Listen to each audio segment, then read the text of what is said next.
हिंदी साहित्य का सामान्य परिचय के अंतर्गत अब हम लोग आधुनिक काल अथवा गद्य काल की बात करेंगे, जिसका समय काल है संवत 1900 से लेकर 1984 तक।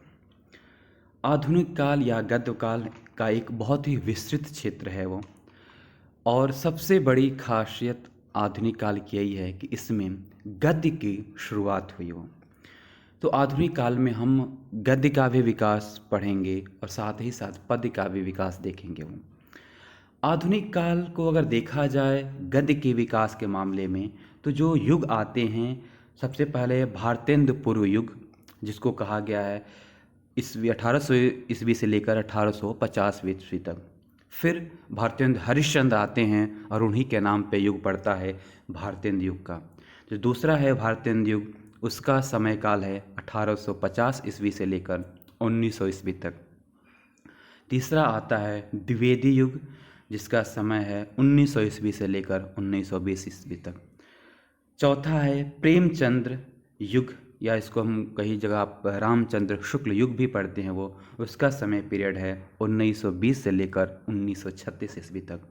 उसके बाद आता है अद्यतन युग, जिसका समय काल है 1936 ईस्वी से लेकर आज तक।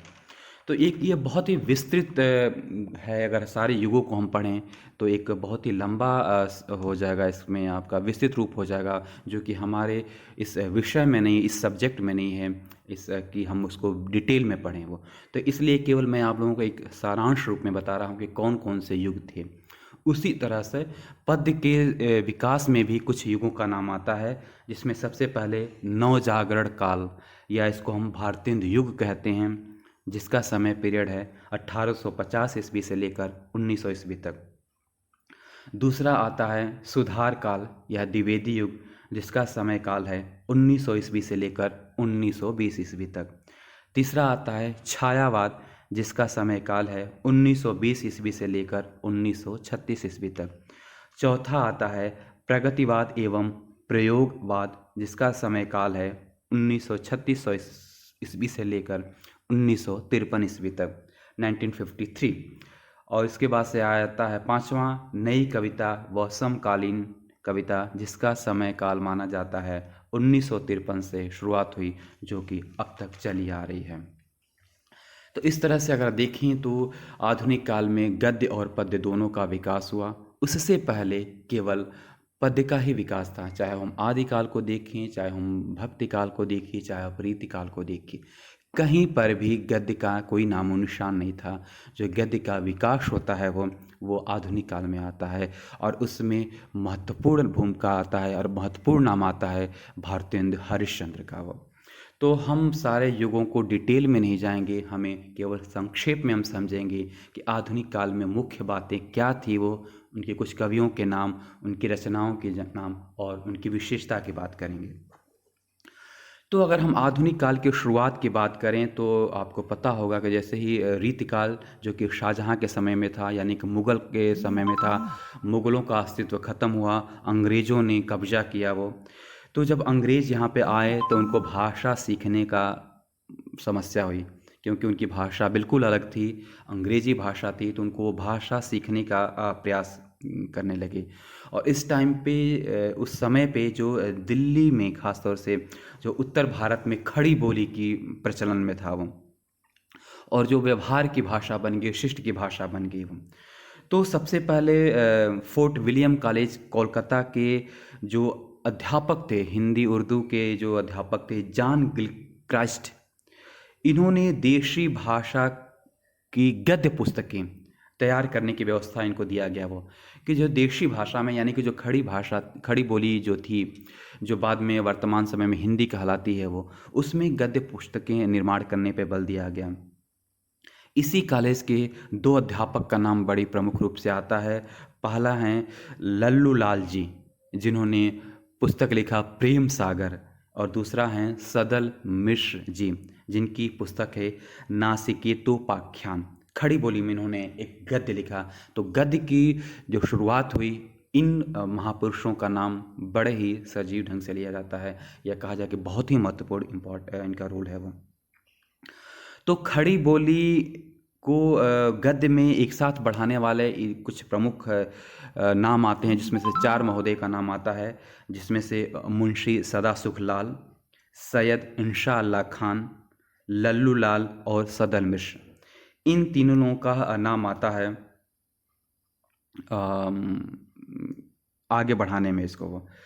मैं क्षमा चाहूँगा, मैंने जो अध्यापक बताया लल्लू लाल जी और सदल मिश्र जी, हाँ 2 मैंने अध्यापक आपको बताया था, वो फोर्ट विलियम कॉलेज के थे। तो जो 4 महानुभावों का नाम होता है वो है मुंशी सदा सुखलाल, सैयद इंशा अल्लाह खान और लल्लू लाल और सदल मिश्र।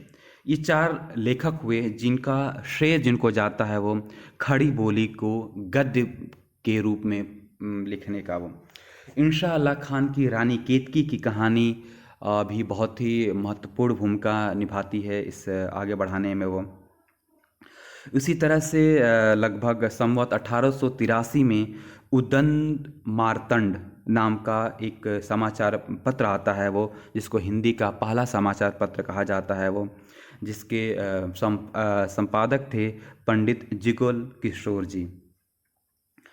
तो इस तरह से कुछ लोग कहा जाए कि युग बढ़ता गया, खासतौर से भारतेंद्र युग को कौन भूल सकता है, भारतेंद्र हरिश्चंद्र को, जिसको आपने उनका नाटक भी बहुत प्रसिद्ध नाटक पढ़ा होगा, अंधेर नगरी, चौपट राजा। वो तो जो भारतेंद्र युग के कुछ कवि हुए उसमें पंडित प्रताप नारायण मिश्र, पंडित बालकृष्ण भट्ट, ठाकुर जगमोहन सिंह, लाला श्रीनिवास दास, बाबू देवकी नंदन खत्री। बाबू देवकी नंदन खत्री की चंद्रकांता ने भी एक बहुत अहम भूमिका निभाई हिंदी भाषा या कहा जाए खड़ी बोली को पूरे हमारे फैलाने में या इसका विस्तार करने में। वो चंद्रकांता को पढ़ने के लिए बहुत सारे जो उर्दू भाषी थे उन्होंने हिंदी सीखने का प्रयास किया और हिंदी को सीखा। वो इसी तरह से भारतेंद्र हरिश्चंद्र का ही हमने बात किया, भारत दूरदर्शा है, चंद्रावली है, बहुत सारे इनकी भी पुस्तकें आई। वो आचार्य रामचंद्र शुक्ल जी कहते हैं कि इंदुमती पंडित किशोरी लाल जी द्वारा रचित इंदुमती को प्रथम कहानी माना गया है। और उसी तरह से अंग्रेजी ढंग का मौलिक उपन्यास परीक्षा गुरु को माना गया है, जिसके लेखक हैं लाला श्रीनिवास दास। अब उसके बाद से अगर हम देखें तो प्रेमचंद्र अगर आते हैं इसमें, आधुनिक युग में प्रेमचंद्र का भी एक बहुत बड़ा योगदान है, जिसको उपन्यास सम्राट किया गया है। इन्होंने बहुत ही अच्छी कहानियाँ लिखी, बहुत ही अच्छी उपन्यास लिखा जो आम जीवन के ऊपर था। वो क्योंकि अभी तक आप देखेंगे, अगर आप आदिकाल में देखें, रीतिकाल में देखें या भक्ति काल में देखें, आम लोगों की बात नहीं गई थी वो। लेकिन इसमें जब हम आते हैं आधुनिक काल में तो आम व्यक्ति की, आम लोगों की, चाहे वो किसान हो, वो गरीब हो, वो छोटी जाति को, सबकी बात की गई है इनकी रचनाओं में। वो इसी तरह से साथ ही साथ पद्य का भी विकास होता है। पद्य में भी आप देखेंगे तो कामायनी इस युग की एक बहुत बड़ी देन है, जयशंकर प्रसाद जी द्वारा रचित। छायावाद में बहुत अच्छे अच्छे कवि हुए हैं, द्विवेदी युग में भी बहुत अच्छे कवि हुए हैं, चाहे वो अयोध्या सिंह उपाध्याय हों, श्रीधर पाठक हों, सुभद्रा कुमारी चौहान हो, मैथिली शरण गुप्त हो, अनगिनत नाम है, बहुत सारे नाम हैं। जैसे मैं बार बार कह रहा हूँ कि बहुत ही विस्तृत है आधुनिक काल, हम संक्षेप में इसको समराइज करने का प्रयास करेंगे। तो इस तरह से अगर हम देखेंगे कि आधुनिक काल में गद्य के साथ साथ पद्य का भी विकास होते चला गया। वो अगर हम इस काल की विशेषता की बात करें वो तो आप बता सकते हैं कि इस काल में सबसे बड़ी विशेषता यह है कि गद्य की शुरुआत हुई। दूसरी बात है कि सच्ची राष्ट्रीयता की भी शुरुआत हुई वो, क्योंकि अब अंग्रेज कब्जा हो गया था। अंग्रेज़ों को छुड़ाने आज़ादी पाने के लिए प्रेमचंद्र को देखिए, चाहे वो भारत दूरदर्शा देखिए, चाहे वो मैथिली शरण गुप्त द्वारा भारत भारती देखिए, सभी लोगों ने इस पर रचनाएँ की। वो दूसरी विशेषता बता सकते हैं कि इसमें आम व्यक्तियों की बातों को स्थान दिया जाने लगा। वो तीसरी विशेषता बता सकते हैं कि इस युग में व्यंग हास्य पे भी बातें होने लगी। वो इस तरह से हम अन्य कई सारी विशेषता बता सकते हैं कि इसमें उपन्यास की शुरुआत, नई नई जो विधाओं की शुरुआत हुई वो इस युग में हुई। इससे पहले युग में केवल देखिए तो केवल पद्य का होता था वो, लेकिन जो नई नई विधाएँ आई, चाहे उपन्यास आया, यात्रा विवरण आया, एकांकी आया, नाटक आया, सब की शुरुआत इस युग से हुई। वो इस तरह से यह आधुनिक युग हिंदी गद्य साहित्य को आगे बढ़ाने में और इस अपना एक महत्वपूर्ण स्थान पर रखा। बहुत बहुत धन्यवाद। हाय फ्रेंड, आपका हमारे चैनल पर हार्दिक स्वागत एवं अभिनंदन है। अगर आप हमारे चैनल पर पहली बार विजिट कर रहे हैं तो निवेदन है कि आप हमारे चैनल को सब्सक्राइब करके, लाइक और शेयर करके हमें मोटिवेशन प्रदान करें ताकि हम आपके लिए ऐसे ही वीडियो लाते रहें।